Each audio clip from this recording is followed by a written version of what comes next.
And we're coming on the air with some breaking news in Georgia. CBS News now rates the presidential race there as lean Trump. This is the first of the 7 battleground states that we are rating as lean one way or the other. And at this hour, we rate it as lean Republican. We'll be checking in on the battleground states throughout the night, but we also want to give you results from western states where polls just closed. In California, Vice President Harris's home state, CBS News projects that she will win there. In Idaho, CBS News projects Trump will win, and over 5 decades, Idaho has supported a Republican for the presidency.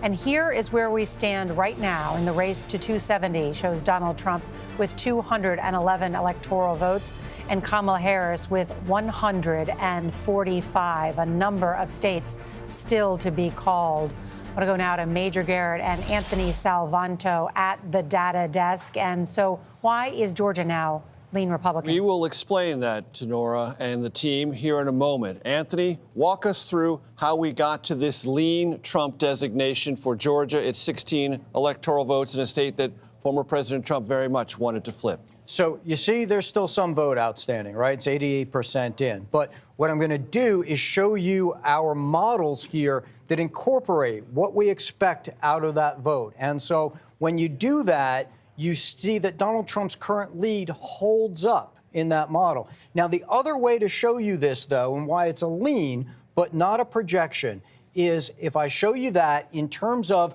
the range of possibilities here. And what you see is that Trump's range around that estimate is in this red bar, and Harris's range around that estimate is in this blue bar. There is still some overlap here, so we can't be certain. But our best estimate right now is that Donald Trump does have that lead, and therefore we made it lean. And Major, maybe you can talk a little bit about where that outstanding vote is. Right, because many of our viewers will see that there is outstanding vote. But what I want to do is take you inside those bubbles and show you the numbers.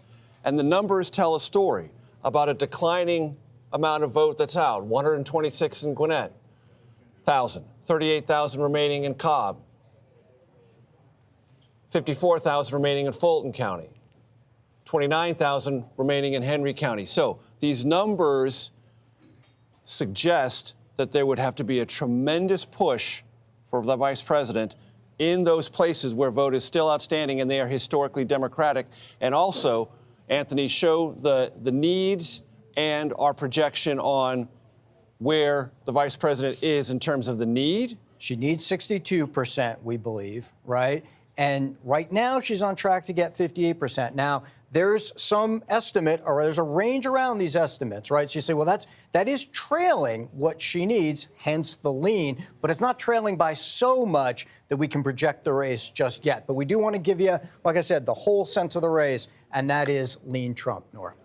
All right. Can we do the same thing in Wisconsin? Because all of us here, when I came back from the data desk with Major, everyone was also surprised about what we saw in Wisconsin. That would dramatically change the path to victory. So can we go through that margin in Wisconsin? Sure can. Far less relative vote in there, right? We're at 60. We're at 60%. So the needs yet doesn't quite come into play as much. But we are going to be looking at places like Milwaukee. And if I look at that and then I show you the history there, you see this tells very much the story. So far, Harris is trailing Joe Biden's numbers there in Milwaukee, and that doesn't necessarily tell a strong story for her. Just a little bit behind Joe Biden's numbers in critical Dane County. This is a place where Democrats traditionally really run up a lot of votes. Now, again, this is not all in, but that tracking number plus just slightly lower turnout, perhaps, that's not enough of a margin. And let's walk through the needs and our projections currently. You got it. Okay, so there's your needs, right? Needs 51% of the estimate. That's not that hard to do, okay? So the trouble is, given what I just showed you in those key Democratic counties, right now she's tracking it getting 44% of the outstanding vote. So, again, still a lot of vote to come, still some uncertainty here, but right now not immediately on track. And because we only have 61% of the vote in statewide, that's why we have not made a designation in this race. It is still a toss-up based on our estimates, but these are the trend lines at this hour. leadership and what? All right. Thank you so much.